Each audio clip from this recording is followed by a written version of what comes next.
some of you were on we set up a video conferencing with Chris from his home in New Hampshire a while ago, and you know that just about any facet of a subject matter pertaining to spacefaring peoples, their history of their presence on Earth, the intensification of their presence now, purpose, and so forth.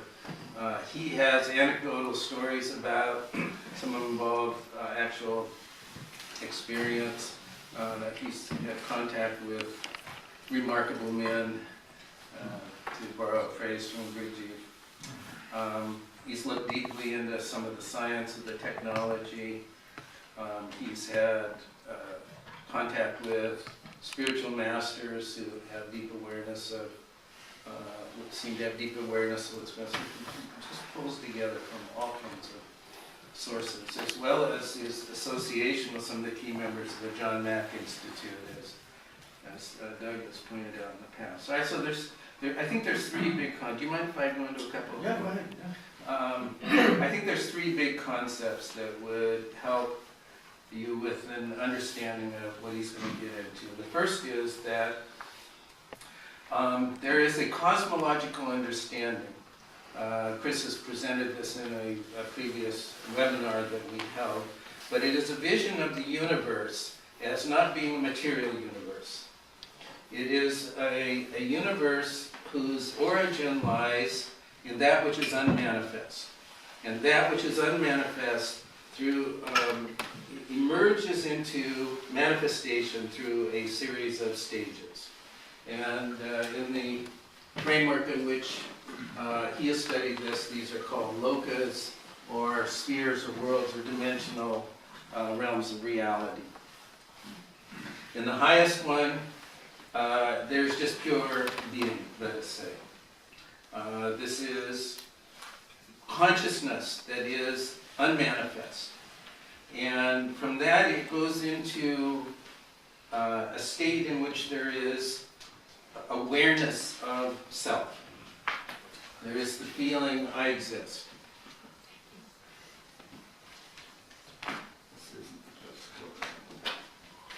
I exist. These all have technical names. And then from that dimensional sphere where there's just very subtle morphing of consciousness into a state in which there is self-awareness, there is self-reflection, there's a sense of existence. I am.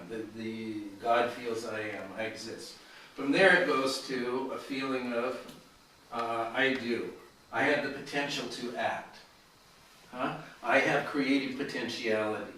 The third stepping down is a dimensional level that is the realm of potentiation. So once there is the sense, the cosmic sense of potentiality to create, then there comes the potentiation of creation. All exists there in potential. Some of you have heard of the term the Akashic Record. This is what the Akashic Record is. Those who go into the Akashic Record, they can read the past, they can read the future, because it is all here and now. And this is key. It is here now. So there is a here-ness, a sense of space, and there is a now-ness, a sense of time. But those are not yet set up in a linear fashion. They're not distinguished in the sense of a kind of a continuity. Time does not have a past and a future. It is all present. And space does not have an up and a down and a sideways. It is all here. So it is all existing, all this potentiality in the here and now, not yet manifest. Then when it drops down into the next loka, the next dimensional realm, it is the realm of cosmic imagination. From potentiation, there begins to become the imagining of expression, of the expressed universe. And then it drops down from there into the material manifestation. Now, the reason this is significant is that our understanding of the technologies of aliens and their nature, among many, is so confined to thinking within a paradigm in which only the material manifestation, only the material universe is real. Those who have studied shamanism, practice shamanism, of course, they are journeying into this other realm. It is called Swarloka. The most common term you will hear is astral planes, or astral realm. Those who've read Autobiography of a Yogi, they know that Yogananda's master went to this Aranloka world within this subtle sphere. Those who are around subtle beings that don't seem to have material existence but show up in mythologies and show up in people's psilocybin visions. All of these have an existence in a more subtle realm. And many kinds of dream states and dream experiences go on in these realms. And those whose psyches are more advanced. Imagine the human race within another million or so years of evolution, of psychic development. We already see what those cultures who have explored these realms have explored with their shamanic practices and so forth. There is much to suggest that more advanced spacefaring peoples, many of them, have significant capacity to move in this subtler realm. In this subtler realm, there is distinction of space and time. There is linearity. But just as when you are in a dream state, you know how time is very fluid, space is very fluid, so it is in this loka, this dimensional realm, the astral realm. So that if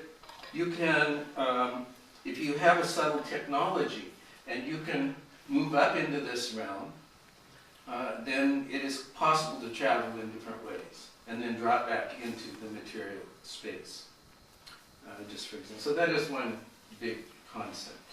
And our science needs to recognize that the material world is situated, is nested within deeper dimensional realms. A second thing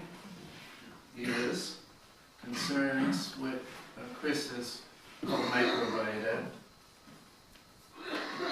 It is also roughly called prana or chi, or Yogananda called it life trons. There's a diversity of names. This is essentially quanta of life force, either the animating substance of our material expression, but also the media of mind. It exists at a couple of levels, 3 actually. The spiritual energy you feel when you're around a great spiritual being like, Amachi or great guru, that is an emanation as well of a very subtle form of this substance. And this forms in a condition in which material substance is under extreme pressure, primarily in the core of stellar bodies and planetary bodies. There has been a crudification of pure consciousness through a series of steps, dropping down until it reaches materiality, very crude. And then that compression of consciousness, if you will, reaches its most extreme nadir in the core planetary bodies and stellar bodies. And there is no more room for it to become denser, cruder. And there is also this desire for it to, like a spring that you condense, to seek to expand back and return to its original nature. The resultant of that tension is the release of these.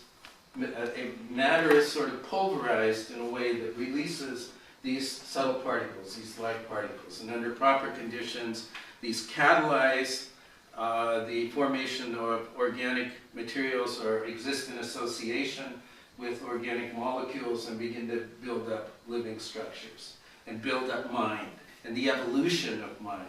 and the continuing subtlification of mind, until you get to a point where, some 4.5 billion years later on this planet, you have sentient minds like ours that are capable of self-reflection.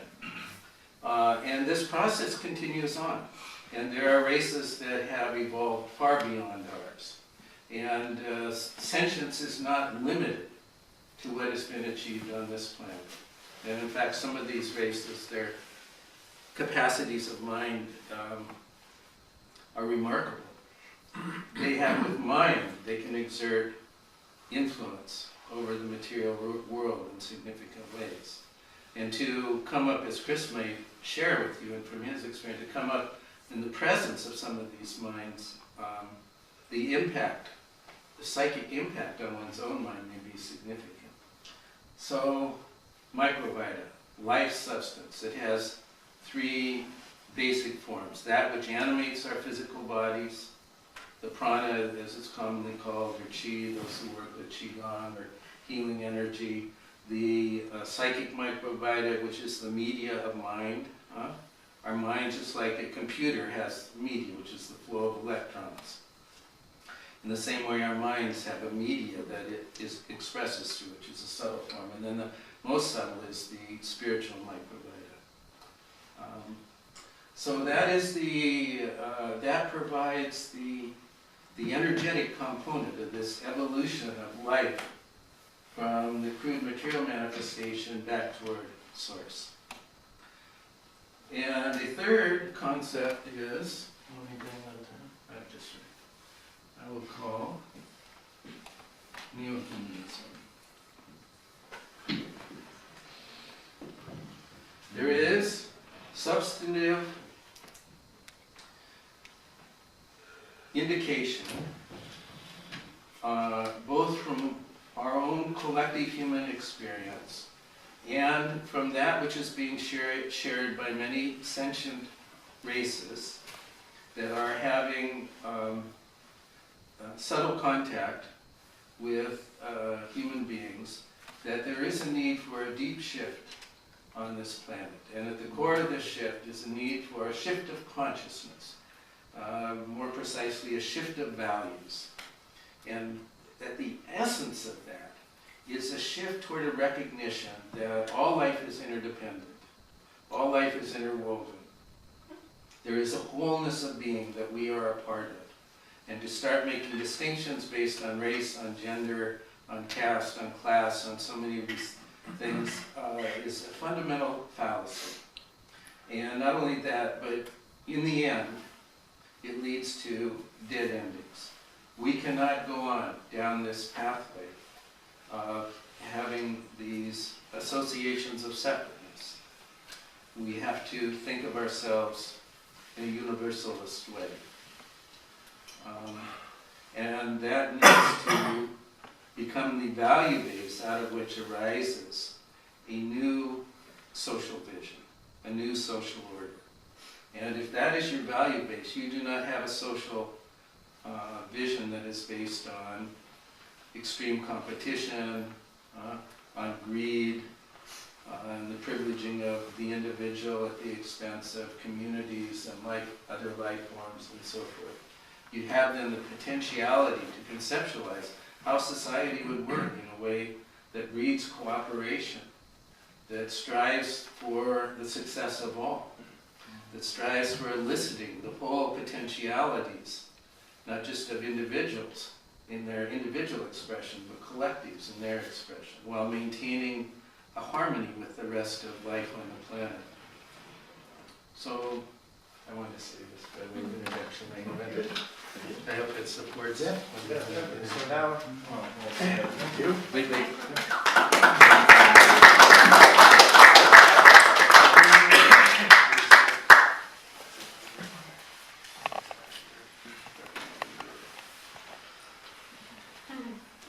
Prashanti, you want to mic him up? Can you mic him up here? About 100 different subjects here. Huh? Is this on? I have no idea. It doesn't sound. Can you hear me? No, it's not meant to mic his voice, it's meant to record it. Yes, you're fine. It's all fine? Okay. It's for the camera here. So, I came here wanting to rant and rave on the materialism of and in the economic control of all our media and what we're taught to believe and how this is warping just about everything we understand. And is anybody interested in that? Yes. Is there anybody that isn't aware of it? Just news anyway. Yeah, I mean, I'll just give an example. The New York Times, this was a couple of weeks ago, they ran a story that was columns of Russian tanks and armored personnel carriers going towards the Ukrainian border. And the UN said, okay, well, we better send a team up to verify this. Of course, they got there, there's nothing there. And does anybody complain? Does anybody say, well, the New York Times just lied? I haven't heard anything. Has anybody heard anything? Everything we hear on the major media is basically a lie. And there's nothing we can do about it. And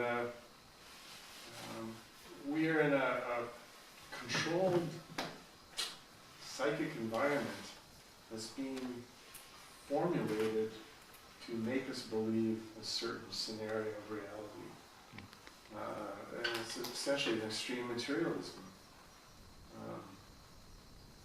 And this materialism, and the reason they teach us this materialism is they want to justify their ownership of all the wealth and the control of all the wealth. And one of the greatest threats to that control is any knowledge that we as human beings have some greater evolution other than watching TV and playing sports. They are desperate to keep us from expanding our mind. And our guru said, Ravi and I have a guru named Prabhat Sangha, Ranjan Sarkar, Pierre Sarkar. He talked about this force of evolution coming from the growth of microvita into small animals, back into higher animals, and then into human beings, that this evolutionary force is the most powerful force in the universe. And what happens when that force gets blocked? There is an explosion. And that explosion happens either as revolution on a social level, and if that can't happen, then it occurs as natural disasters. So change is happening, change is a must, and it's going to happen soon, and it'll probably happen on all levels.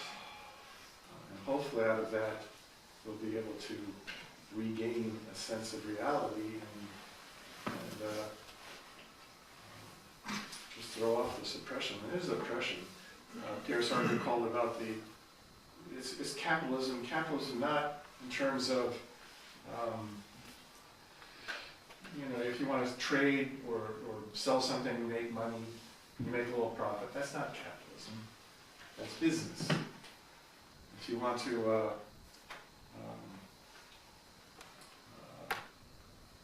all the systems of the economy, if they're done merely to help us survive or help us get ahead, that's not capitalism.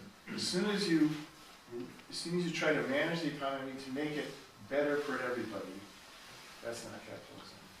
Capitalism is a winner-takes-all system, pure materialist system. It's like a monopoly game, that's capitalism.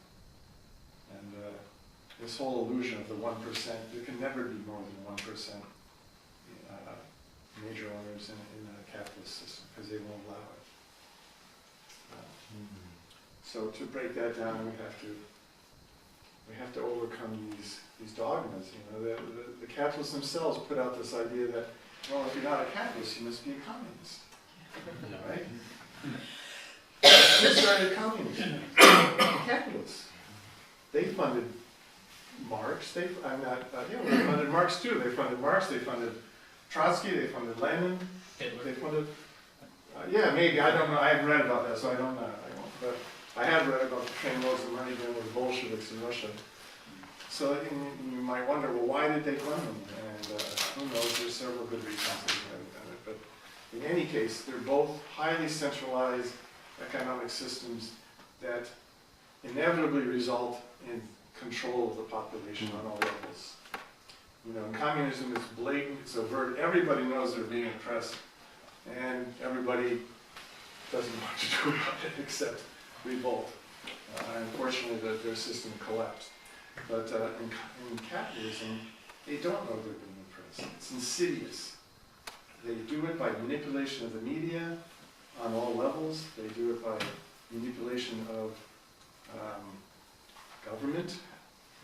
The government is controlled by those people who have money. It's not a democracy. It's a capitalist dictatorship. Anyway, sorry for being too angry here. Are we allowed to ask questions? Yeah, oh yeah. Where does the idea of government and, you know, control over a mass of beings, where does that correlate with dominion, physical dominion? You know, what, you know, the glue that holds it all together, that allows us to move physically, and the idea that some one person can control us all from anywhere. I'm not With sure that I army understand. behind him, fighting. I'm not sure I understand the question. Basically I'm saying, I mean, the physical part, how we are allowed to move around, and in society, these are two separate subjects, it feels like to me. You know, I don't believe that the president can control me from Washington DC. No, I don't. But somehow this one man is allowed to control everyone. Well, my own personal opinion is the president doesn't have much power whatsoever. He's basically told what to do. But that's How not. about if you finish it up and then we ask? Yeah, let me ask a question. Anyhow, I think this insidious oppression, what it does is it closes your mind off to reality on a multi-level universe. It stops you from questioning, and when you do question, you're called crazy. You're called maybe a conspiracy nut, maybe it's called a UFO fanatic, you know, whatever.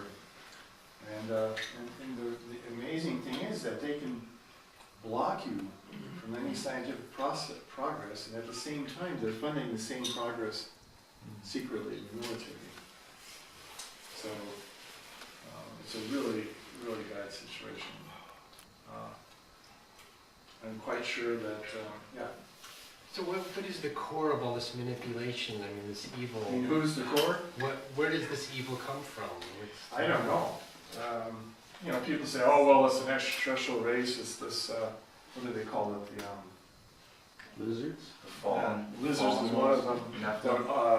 The archons is another one. They say, well, the lizard people are just controlled by the archons, and the archons are some race that's doing this psychically. But you know, to me, it really doesn't matter because the solution is the same. You know, the solution, we don't have to know what the actual source is. We just have to know that the economic system we have facilitates the control, and we just have to change that.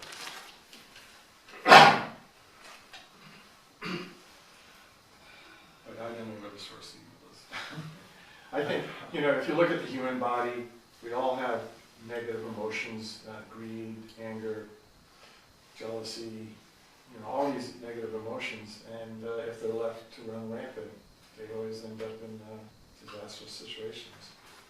If we allow greed to take over our economic system, we're all going to suffer for it. So a higher entity just let his greed take over? A higher meaning a human being? No, I mean something on a higher level that's doing this. I don't think a higher level person is doing it. I think they're... On a higher dimensional level, higher psychic level, higher spiritual level. Well, you know, I mean, I've heard about all this, and I have trouble understanding why a psychic being would want to control physical wealth, because they have no access to it. I can understand a physical being wanting to control physical wealth, And they are using their emotions are out of control or out of balance. And I can understand, negative maybe psychic entities attaching to them and trying to encourage them. But the actual evil, I think, just comes from regular old human beings who are just out of control. Please continue with your talk. Yeah. And so, let's see, where was I? Capitalism. Yeah. So this change has to happen, but I think it's also affecting our interrelationship with extraterrestrial races. I believe that they would like very much to invite us into their community. I think most of them, I'm not saying all of them, but most of them are harmless. They don't have any evil intentions. If I might, I have to say that Pierre Sarkar, from stories I've heard, had many interactions with different races. And one of the stories says that they, let's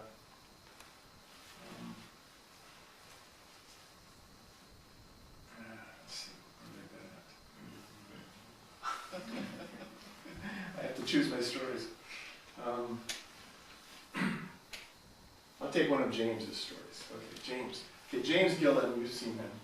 He told me that he has had a lot of interactions with these people under the mountain. He said there's 3 races there. They all share this base. And it's just used as a transportation hub. It's not anything special. And he said he was given a tour of the base, if we were to believe him. And he asked them why they don't make themselves present publicly. And they said, well, we're very afraid of us. And he said, they regard us as very violent species, very unpredictable,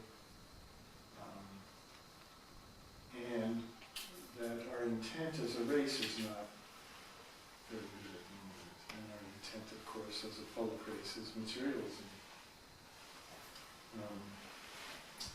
And they said they expect some shift coming, they told me. They said there's some shift coming, and after this shift, they hope that we will be sort of a reformed species, and they will be able to come out publicly, and they're looking forward to being in our society, interacting very easily. Excuse me, you said after the shift they're hoping there will be what kind? More Informed? interaction, public Okay. conscious interaction. One of my contacts, I told it before, is I asked them, why haven't you landed publicly? And they said, because your society is going through a transformation, a very important transformation. And if we were to land publicly, you would become dependent upon this, and you would fail to make the transformation. They said, therefore, we will make contact on a personal basis, but not a public basis, until after this transformation. And you might ask, well, what is this transformation? Well, it's a transformation from a capitalist materialist society to a broadly psycho-spiritually oriented society. That might take some time. I can think of things that can make it go pretty fast. Yeah. Will we be harmed when this shift comes? I mean, obviously, we will be harmed. Possibly. Not by the beings, but by... No, but by the forces that will make the shift happen. As Pierre Sarkar said, if we have a choice. If we make the change ourselves, we control the outcome. If we fail to make the change, Mother Nature will make the change, and she's not so discriminating. Yeah. Now you said that they're more willing to meet with people on a personal level Yeah. in comparison to more of a public Right. level. Now, what would their reasoning be for meeting on a personal level? Good question. I don't know. Hold on, Doug. It's, I mean, I thought about it a lot, and certainly they probably have reasons that we don't understand. Do they make psychic changes in our minds? They have that potential, I believe. Do they have the ability to alter our, say, give us more mental ability? There's many experiences that experience that. There's certainly a lot of them who are just doing it for scientific purposes. They're just curious. They want, I already told you about this friend in Long Island. Is anybody interested in that story? Yeah. Yes. Okay. Yeah, that's it. This is a guy who had an experience on the Long Island Expressway. And he did his regression with Bud Hopkins. So that's all recorded and everything, although it never made it in any of Bud's books. This guy was an electrical engineer. He was driving home, I think it was in November, in the evening around 7 o'clock, it was all dark. He pulled off on an exit ramp. It was a forested area. It was in central Long Island. And all of a sudden his car was bathed with brilliant white light. He didn't know what to do. He tried moving his steering wheel, nothing happened. He tried stepping on the gas and his wheels just spun. And he really didn't know what was happening. And then out of the brilliant white light, he saw this door open and these little beings, maybe 3.5, 4 feet tall, started hopping. Like rabbits, except kind of strangely, through the light. And they came over to his window, and he got so afraid that he defecated in his pants. To tell the truth. And he said they came up. He had rolled up his windows, right? So they came up, and somehow they got their fingers up under the windows, and he said they were super strong. They just broke the whole mechanism in the door. And then they opened the door, and they pulled him out. And he said there was one of them on each arm, and he said they must have had some device on him, because if he struggled, he would get this sharp jolt of pain through his body. But if he went calmly, it was no pain. So they brought him out through the door, and he was in this, pretty high-tech ship of some. I can't remember everything that was inside the ship, but and then they proceeded to put him through some tests. They had this doorway. He said it was just a frame, a rectangular frame. You could walk around it and look at it, and it was just a frame standing in the middle of the room. And they said, okay, they had him take off his shoes and socks. And they said, okay, walk through the frame. So he walks through the frame, and all of a sudden he's standing on hot burning sand of the desert. And his feet are burning, and he's getting sweaty, and then they tell him to come out, so he comes back out, and he looks, and it's just a frame again. It's just like, there's nothing there. And then they said, okay, go in again. So he walks through the frame again. This time he's on snow, and it's really cold. And he suspected that they were taking some kind of data about his body, how his body reacted to the different temperatures and things. And he came out. And then, I can't remember everything he told me, but one of the other tests was they You talked to him? Huh? Yeah, he told me this all personally. And it's also in Bud Hopkins. This is all information that came out from the hypnosis. In terms of his conscious memory, he only remembered up to the beings breaking down the window and opening the door, and then he blacked out. So everything else after that was from the regression of Bud Hopkins. Just one second, let me just finish. And then they had him walk over to a bench, and one of the beings sat down with him. 2 other beings came from the hallway, bringing another kind of extraterrestrial with them. They had him in some kind of a iron you know, some Shackles, cuffs. handcuffs of some sort, I guess. And they brought him over, and they said, this criminal, he's murdered a whole lot of people. He's very bad. And so they gave him a gun.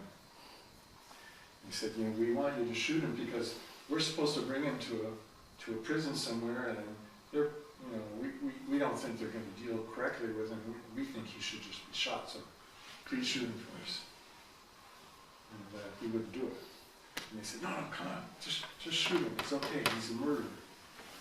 And he wouldn't do it. And we gave him back the gun.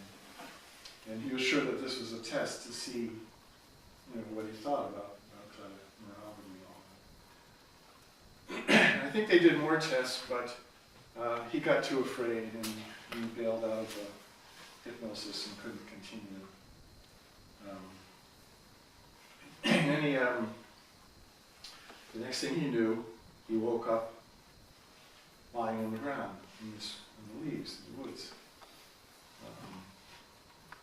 And then they, right next to him was his underwear.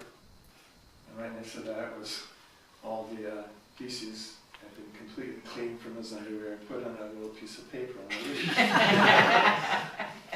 They were very ecological beings, very, very clean.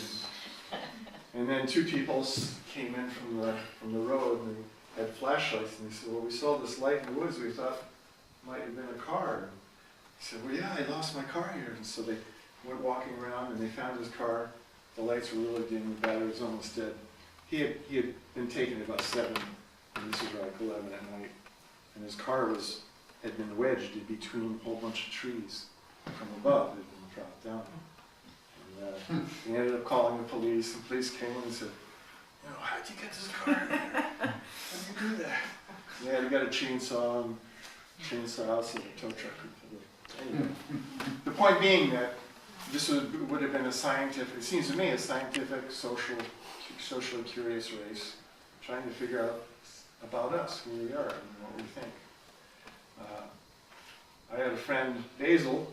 He had tons of experiences, and he was told, he asked, you know, because he was very concerned about evil ETs. He said, how evil are they? And he said, well, 5% are selfish. They're here for their own selfish purposes. 80% are here just for curiosity and scientific purposes only. They don't want to intercede, they don't want to intervene. They may contact someone individually, but it's just for curiosity and science purposes. And 15% are here to assist for whatever reasons. Mostly, he said, for this pole shift, which they expect to be happening. These were the told Basil. He said, pole shift's happening. We're coming. We're here to help if you need it. And they said, if the pole shift, if we determine that the pole shift is going to be really severe, we can, on our ship, and Basil said it was about a mile in diameter, about 5 miles long, so we can hold 1 million people for 3 days. You know, house them, feed them, and that's our limit. And then we'll put them back down. And they expected the pole shift to be pretty quick. Is it a rotational pole or shift or magnetic pole? Both. Yeah, I was gonna, you kind of spoke in different words, answered what I was gonna say to Ravi or the question, which is, and it was so long ago, when she asked it, I just trying to remember, it's something to do with Why they personally contact us. well, it's a really good essay I continue to refer to. It's kind of wrapped into what your answer was by Ravi Strieber 5 years ago on how disclosure is going to happen. And I mean, it's wrapped into what you're talking about and your own experiences as well. Some of us here, that there's the power of consciousness is just so far beyond where we are as a human race. It would take away all wonder from your mind. When you evolve to their level of consciousness, it would just, your level of fascination would just immediately be gone. It would disappear. It's such, if you can see what they were doing to this gentleman, they were experimenting with time, with space, showing them examples of what just to see how he's gonna react. Yeah, Just imagine what they could do, I mean, to any one of us. I mean, this is, it's not an easy thing. I to think have if they wished to harm us, they would have done it already. Sure. Sure, but it's such a deep experience, and you can talk to that from very personal Yeah, levels about what happens during the encounter. and I know that they block our memory because they don't want us to be afraid. And they're also afraid of our reaction when they, I mean, if they pick somebody up to test them scientifically, they don't want them, bashing their head in or anything, they want them subdued. Who's the fire in the sky guy? Travis Walton. Travis Walton. Yeah. Travis Walton. Travis Walton fought back and they had some serious fights with him. But, Jim Sparks, too. yeah, Sparks also, right? Mm. There's probably no need for that. But. What about cattle mutilations? Well, this is a question. I mean,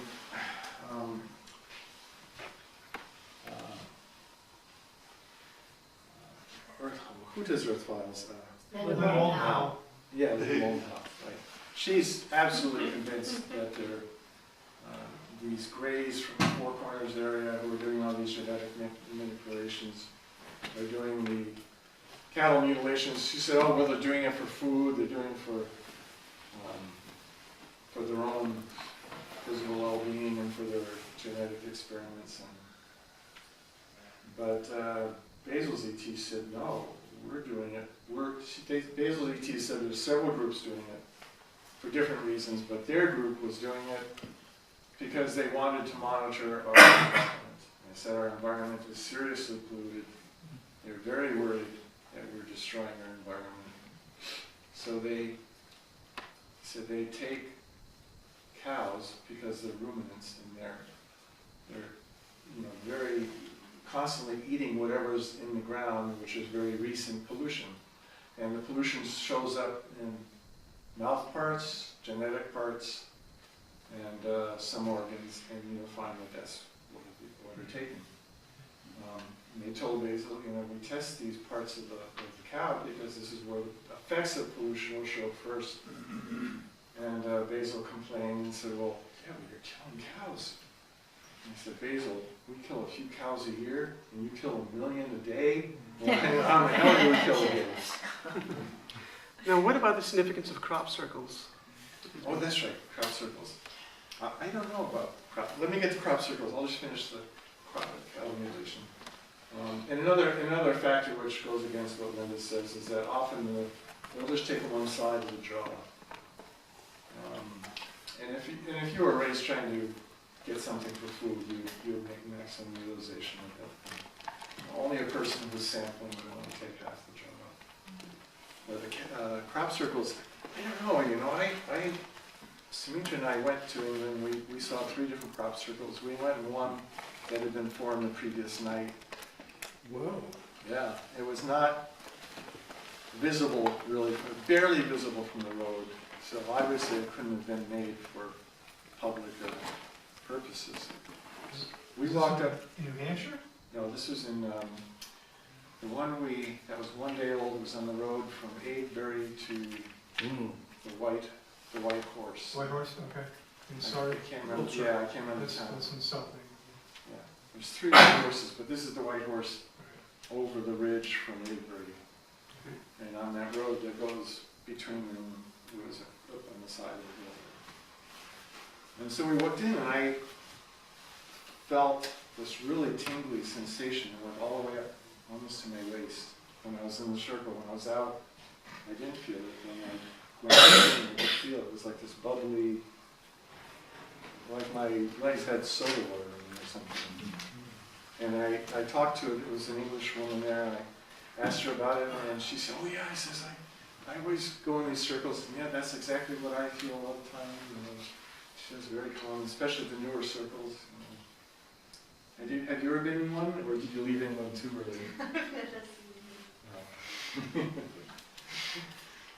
But there's certainly a lot of fakes. I have a personal experience I'd like to share. Okay. Speak up a little bit. I said I have a personal experience that I'd like to share that was really benevolent. It happened in the 60s in Altamont, which is a place where it's also a portal, and they actually have a center there for people to come and Which, California? in Which one? California, California, Altamont, okay. California. Anyway, it was at the Altamont Rolling Stone concert, and we got there early in the day, and we were walking through. There were people that had spent the night there, and a lot of them had shared that they'd seen in the nighttime. They'd seen some ships hovering around, and they were, just like really psyched on what had just happened. But I didn't really make much of it. So then, throughout the day, as more and more people, because the concert happened later, but we got there early in the day, more and more people came. I found myself a place to sit on top of this school bus that was just to the right of the stage. But throughout that day, there was this ship, this white object that just stayed in the sky constantly through the whole time I was there. And I kept getting senses that it was, but I didn't really tune into it that much. But if some of you know about Altamont, there was the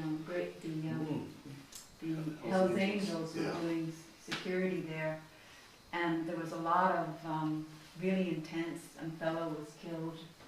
And while I was sitting up on top of the bus there, I was kind of in a meditative state, and I was feeling these waves of like fear just coming over and washing over me. And then I would feel this energy coming from the ship down into me, transmuting that energy, and then I would be sending it out as calmness and love. And so I kept feeling that throughout, for a few hours actually. I felt like I was this conduit for this energy coming from. And because it's those kinds of situations, you know, it happened, and then you don't really dwell on it. And then I left and was initiated into Ananda Marga and went to India, and came back to the States, and this Margi couple said, "We saw your picture in Rolling Stone meditating on this school bus." And it was until then that I remembered, oh right, I forgot I was doing that transmutation for this. And it, to me, even sharing this story, it's still a reality to me. It was a very powerful knowing that I was in touch, and that I was part of this conduit to make this shift. Yeah, I mean, there's a lot of reasons. There's another reason would be if you... Oh, and I wasn't on drugs, by the way. Yeah. Suppose you evolved on another planet in the human life, and they became an advanced spacefaring race, and they had that capacity to trace where your mind went in between lives, which is technology. They will come here, and you say you were born here, they will come here, and they may pick you up just to see if you need any help, check out your health, and then just in a sense, just to be helpful if they can. Or they might have psychic contact with you. Yeah, or they may have psychic contact with you, right. It doesn't have to be physical. Does the psychic, the phenomenon of psychicism, whatever it is, that would run along with the Akashic records, correct? Because No, Akashic records I think are much more subtle. okay, but it's everything that's been able to see and experience and find out. All the knowledge there is to know is within that dimension. It's in the Akashic record, in the All knowledge. potentiation. What about abductions? What are the purpose? Well, I mean, there's just so many different reasons, like this guy in Long Island. I think from everything he said, it was just for scientific study. There are people who have been abducted and have actually been healed of diseases. There obviously is some kind of genetic programming going on, and there's multiple different hybrid beings that have been seen. I mean, Janice saw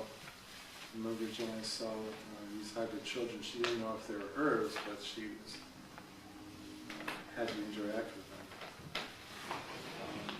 And that's very common. Why are they creating a hybrid race? There's so many different possibilities.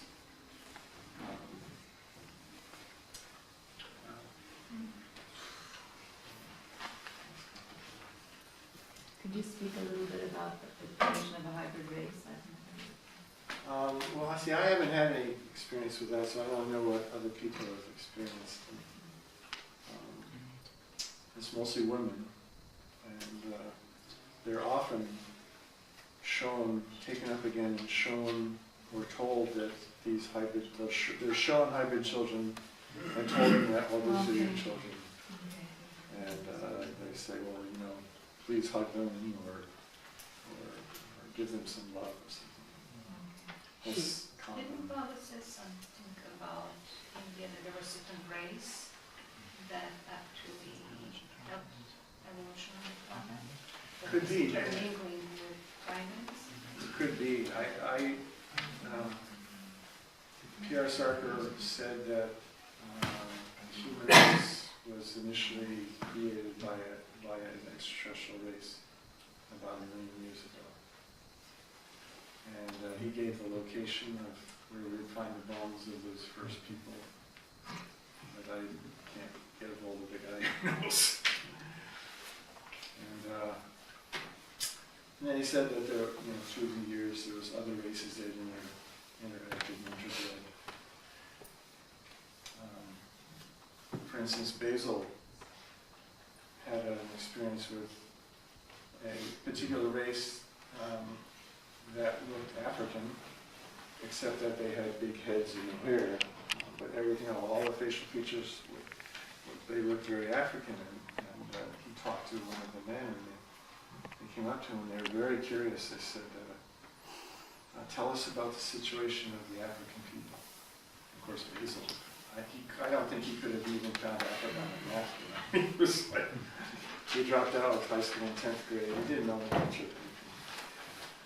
And he said, I don't know. And they said, and then they said, well, what are you doing to help the people of Africa? And he said, I'm not doing anything. And he knew that they were giving him hints that he should be, we should be helping the people of Africa. We should be doing something for them. And so he felt that it was his feeling that this particular race had something to do with the creation of the African people. But, so maybe and then there's the tall blondes from Lyra, and they supposedly interacted with Europeans, and so there may be interactions with different races at different times, but P.R. Sarkar said the original human race was started many years ago, and then he said that the race that created them had so genetically manipulated their own bodies that they died out of bad manipulation. Little guys, great ones. And also, there's another thing we have to watch out for. Everybody says, "Oh, what's the Greys? The Greys are doing this." And there's, I've heard actually, there's probably 70 or more different races that we would call Greys that are distinct and separate and no connection to each other. It's just a body type. In terms of how they look like, remember that book by Myers, the guy from, I think, Switzerland? Yeah. Was communicating with Sanjasa. She's the Yeah, blonde, tall woman. She looks like completely human, Oh yeah. very tall, and she will come with a little ship, Yeah. meet with him somewhere, and they will be exchanging Right. different Yeah, the artifacts. Pleiadian people. Yeah, and then she would say, "Oh, my father is in the mothership. Right. I don't know how Right. far there." And she would say, "He's 700 years old." How credible is it? I don't know. I look at his pictures and they say his pictures are real, but he says some really far out things that I just don't buy. He said, he says, well, they told him he was the most evolved human on the planet. He said, they said. This is Billy Meyer? Billy Meyer, right? Tell me what, highly questionable. Yeah, highly questionable. Highly. And, you know, I'm even open to saying that he did have some contacts and did have pictures, but I don't believe everything he says. I don't know what to think.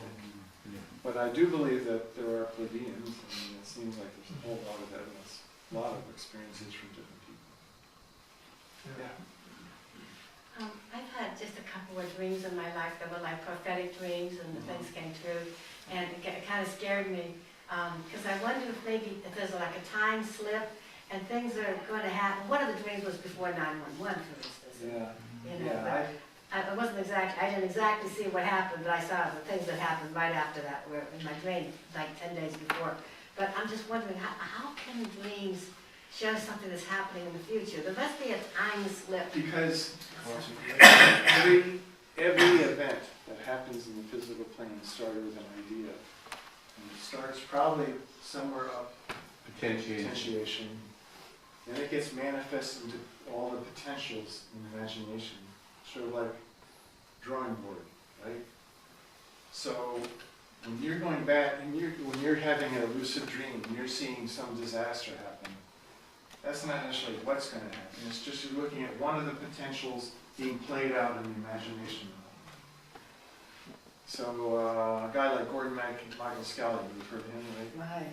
You know, I think he's very honest. He says exactly what he saw, and it's probably a lot of it's wrong because he saw it correctly, but it's not what happened here. So there might be, say, 10 different potentials shown in this level, and if you dream at that level, you see one of them, but only one's going to happen here. And a lot of that's dependent on all kinds of factors, the factors of how we change, factors of spiritual intervention. And our perception of how we perceive things. And how we perceive things. Yeah, and so it's very complicated. Because I've seen a lot of disaster dreams, and I've had some recently, and they're scary, but I don't know if they're going to happen. Last fall, I saw Chicago being blown up. There was multiple atomic bombs, and I said, yeah, I guess it might happen, but who knows? Very scary because they're very real. It's almost, when you're there, you feel the ground, you feel the heat from the bombs, you feel all the feelings there, but it's still just here. It's not here. Yeah. Just what you're talking. I've also had very, very, very many prophetic dreams where there were wars, atomic bombs. I can feel it being melted, the heat. Yeah. The light, the red sky, all of that. Sorry, I got off track. I was actually just going to ask, why is there, should there be someone intervening for us all?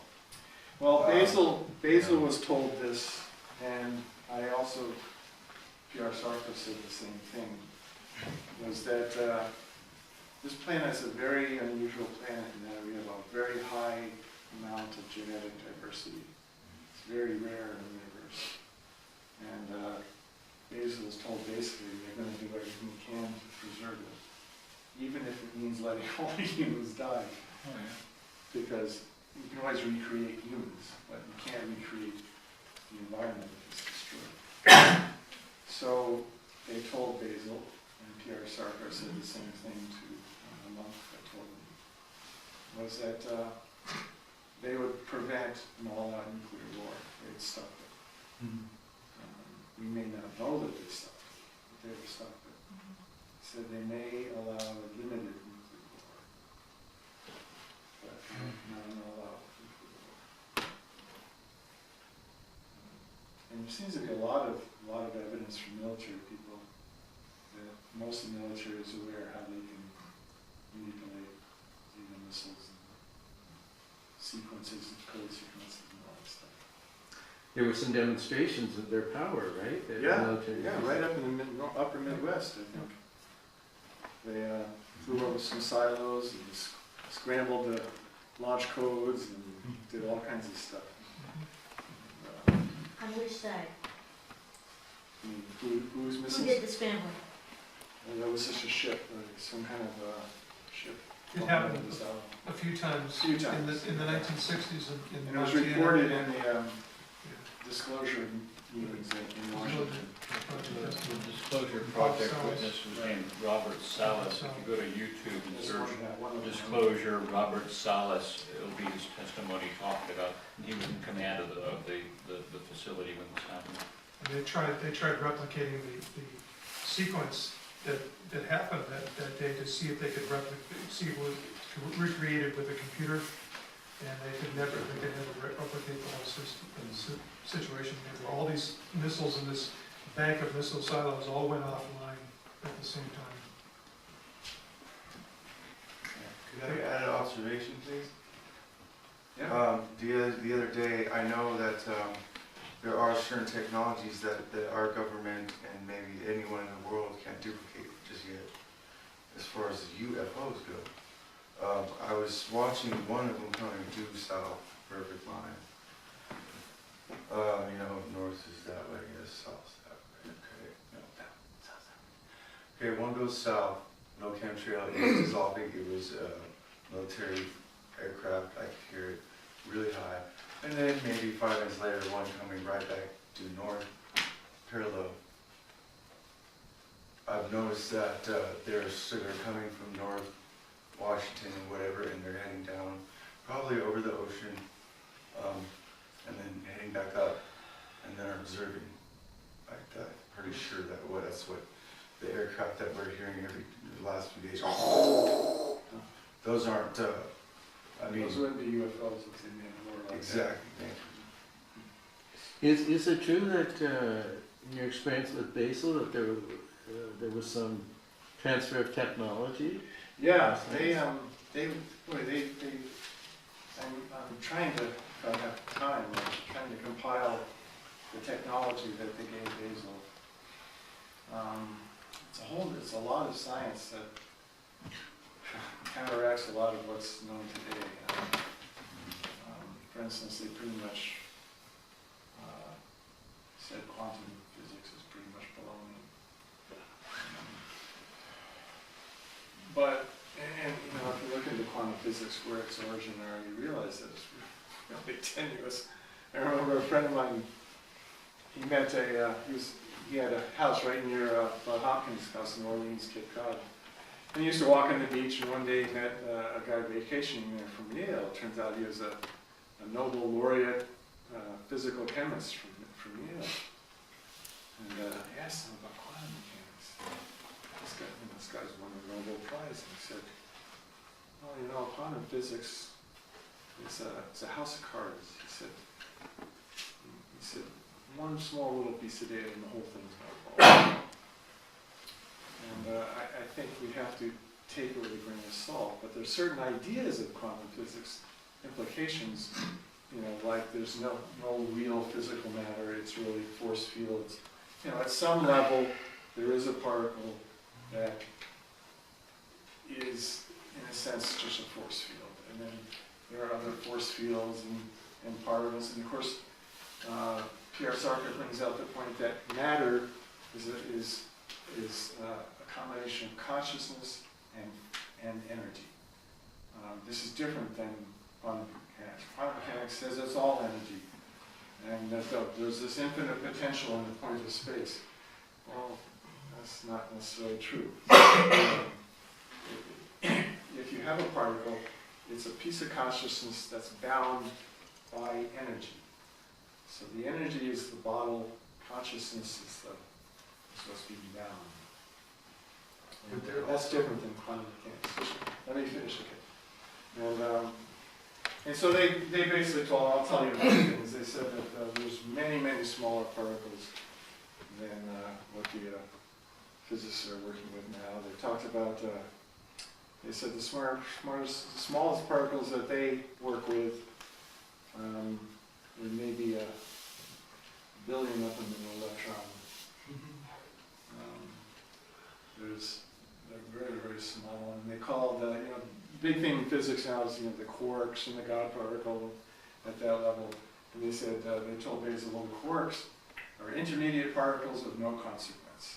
He said, don't even waste your time with them. And so it's a whole different scale, much smaller scale.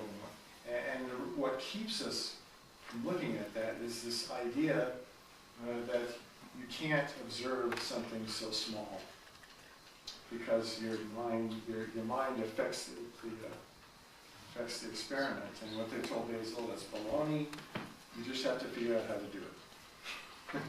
Says you just haven't figured out how to do it yet. But also the principle, Heisenberg principle, uncertainty, it's not garbage. real. Yeah, that's what they said. They told Basil, throw that out. It's ridiculous. And then Pierre Sarga said the But same. that's what Einstein said. Einstein said that? Yes. I didn't know that. I didn't know his view on What doesn't make Heisenberg. it, He was very play comfortable nice. with it. Was he?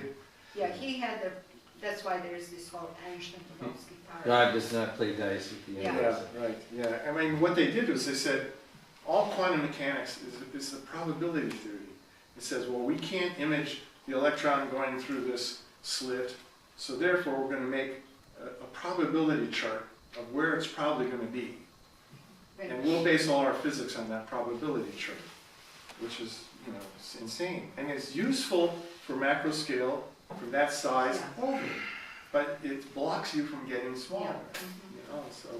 Well, it's like Newtonian physics was a certain level. Yeah, a certain Quantum level. is this level, and now we need super. Now we need a quantum. super level. And they also talked about, they said there's a whole range of what they called high frequency particles, which they said our physicists don't even know about yet. And which you can just let your imagination run what that means. Yeah. One thing I want to say, about 12 of us went to the first New Energy Movement conference in Portland about 12 years ago, and we heard the guy speak who was trained by Eugene Mallow. Eugene Mallow was the guy who published that Infinite Yeah, Energy. Eugene Mallow, and he's from New Lunch. Hampshire. He was killed He a was couple of murdered, months yeah. before I the still haven't conference. get all of it, yeah. Right, but at the conference, his friend has said that they have proved that all three laws of thermodynamics are not actually laws. Yeah, I'm not up on thermodynamics. I don't know much about it. But also, you heard about this guy, George Merkel? So George Merkel, he's of Hungarian origin, he lived in El Paso, and he is, because I personally visited him, because I was totally fascinated with his work. He started working in the area of healing, but he was microbiologist and nuclear physicist. And he told me that he was original inventor of cold fusion. He said they don't know really what they're doing. And then he showed me something of kind of how he was doing this biologic genetics in plants. And he said this race is not ready for any genetic kind of work because of ethics. Yeah, what ethics. There's no we do with ethics. that. Right. And then every conference he goes, CIA agents were around him. So he came up with this discovery, it's called Renaissance crystals. It's for cancer, whatever. And then he was going in the conference somewhere.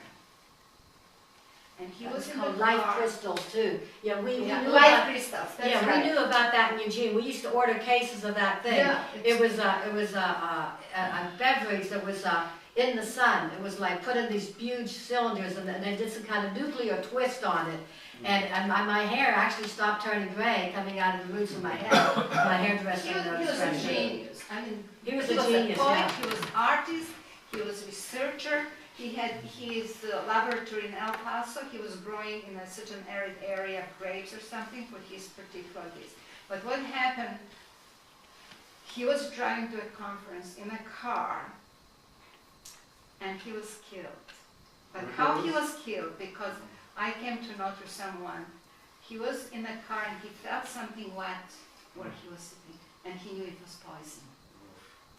And he said, I don't know how that came, why he didn't save his life.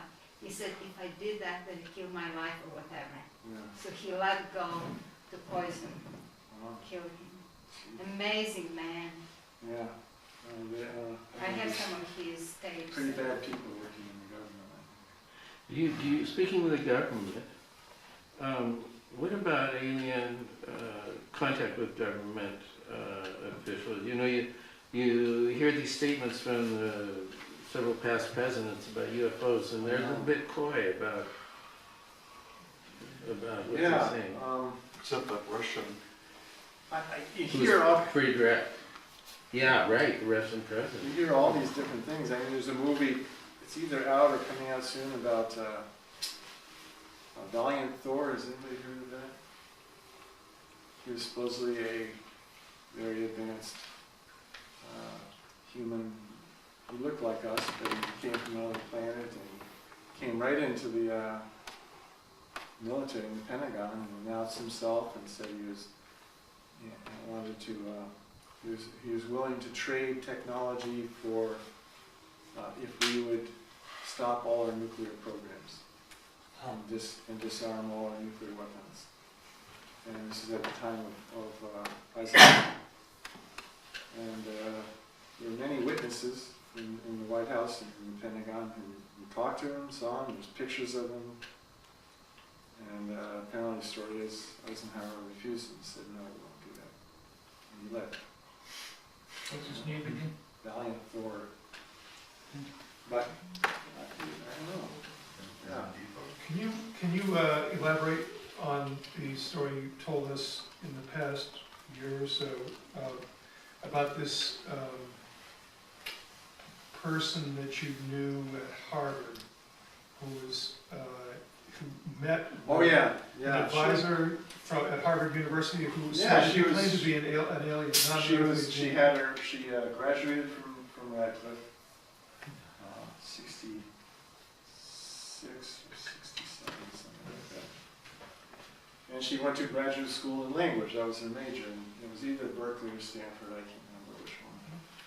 And she had an academic advisor in the language department who was advising on her studies. And one day he invited her over to tea at his house. And she told me the story personally. She said he was very nice. He was a very well-known professor. And they're sitting down at this table drinking tea, talking about this and that, and all of a sudden he said, oh, by the way, I'm not from this planet. I'm from the Pleiades. And he said, there are many of us here. Some of us are working in the Pentagon, some in other parts of the government, and we're trying to direct your government in a good, positive direction. And she said, oh, that's nice. She changed the subject because she didn't know what to say. And when she told it to me, which was probably around 1983 or 4, she said, at the time she thought he had gone off the deep end. But she said now, thinking back, she's changing her mind. At least when she told me, Well, they haven't been very successful. No. Well, we don't know what they might have been planning. Yeah, what they prevented already, yeah. And they're so, right now it's... Oh, but they let 9/11 go, right? I don't think they let it go, I think they caused it. Yeah. I mean, doesn't take, my major in college was structural engineering, and you don't have to look very deep if you find out that this government story is totally baloney. You think they caused it? Yeah. Who's they? It's as an attempt of our spiritual development? No, as an attempt to cause a war, give us a reason to invade the Middle East. When you say they, you mean the darker forces of the government? Yeah, I don't think it's like all the CIA or all the military. There's certain parts of it, and they may very well have done it without the other parts knowing it. And Was Bush and Cheney, were they? I don't know Bush. I just don't feel he was really smart enough to do anything. He was a pawn. But Cheney definitely. Yeah. Cheney's a psychopath. Yeah. Like Well, he was the one that called down the Air Force to tell them not to do any flybys. You know how many... He shot his friend in the face because he thought it was a deer or something. He's the smart one. They had, how many different fake drills going on in the Air Force? I think it was 15 or something. And jets that were normally would scramble in Washington DC were all the way out, like, western states, and it's just Well, as a structural engineer, if you view building 7 as the smoking gun, Building 7 Yeah. was blown up with demolition. it was clearly a planned engineered building demolition. We saw so many tapes in school showing demolition. Yeah. And it was a demolition. Yeah. It could not have fallen that. They didn't fake the planes on that. What? They didn't fake the planes. No, I don't think They went into the buildings. But, I think We they got were. higher, What? we got A higher. lot of people died. Well, see, at the time of 2001, they had the technology to take over the control of an airplane remotely. All planes, I think, all 737s, 757s at that time had that capacity to be remotely taken over. Transponders. Yeah, whatever. And one of the companies that pioneered that technology was right near me, MITRE Corporation. And, so, no, it was all possible. Have you ever seen yourself a UFO or? Well, just the one at Mount Adams. I've seen a lot of strange things. I haven't seen one close up. I saw the Mount Adams one. In my lucid out-of-body experience, I've seen them close up. There was one that came right in my yard, and then they communicated with me, or tried to, and I got scared. And I felt this voice. There was like two beings talking to each other, and they said he's too afraid, we have to leave. And the ship was. Had anybody seen the Gulf Breeze ships? Okay, they sort of when they're hovering, they have a very faint light on the top and the bottom, and sort of like an orange band around the middle. And that's exactly what this looked like. When it was hovering, it was just this orange band, light. And then after they said we have to leave, all of a sudden it brightened up, became brilliant white light, and then How is it you hear them in English? thought that goes through Yeah, here, it has no words attached to it. yeah. Like if a pure thought comes in your mind, you can actually watch your mind attach words to the thought. The thought doesn't have words, and I don't know any other way to describe it than that. And sometimes, it'll attach some word, and sometimes they say, you can watch your mind change words, say, oh no, I think this word's better. And then you'll come out with a sentence. So they can send the thought using their language, it gets transferred into thought, and then your mind transfers it back into language. And so a lot can be lost, a lot can be mistranslated. So you're saying there's more telepathic capacity among those races? Yeah, I think so. There's more telepathic potential within human beings than any alien. Well, not maybe any, but the Greys. That's all they do because they can't talk. I think psychic communication would be the future of us. But you're making a worthy and interesting point that when they talk about telepathic communication, there are not words going back and forth. Yeah, It's thank pure you. idea. Yes. That's what Jane Contra says, is we have to elevate ourselves to be telepathically. Jane Contra's sitting right over there. Jane Contra's sitting right over there. That's good. You can ask her. What did I say? What did I say? That we need to elevate our ability to communicate telepathically, to communicate with ETs. is what Yeah, we I had, would say. with our John Mack group, we had several, meetings where we were really trying to communicate with ETs. We were really meditating, trying, and none of us were really successful, although we had some very obvious, where we all felt that there were beings in the room, we could all feel them, but that we couldn't communicate. So, the one thing I got, which was really interesting, and I think I have to end with this because I have to go, is I got this distinct message in my mind several times, and it said, if you want to communicate with us, you have to look at the space in between your words. We're right there.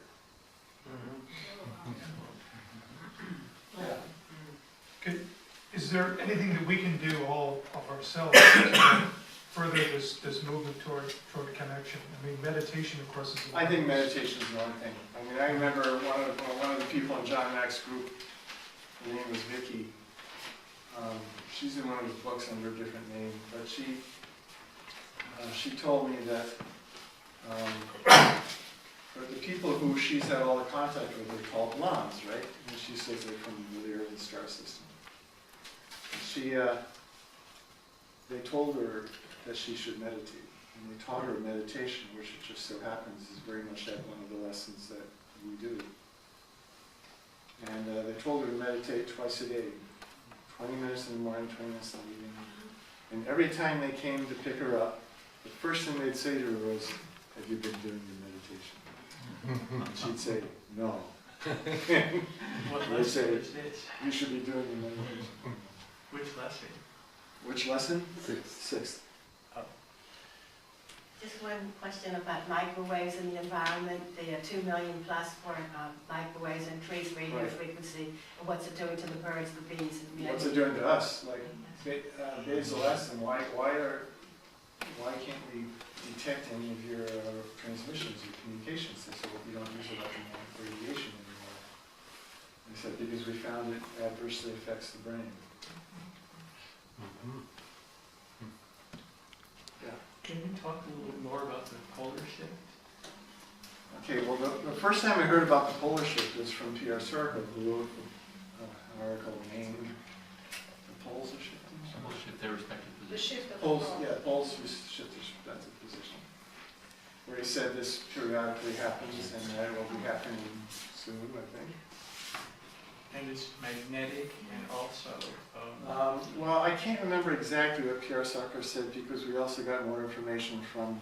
Yeah, but I've gone back and checked that it's both the rotational axis, which is more rare.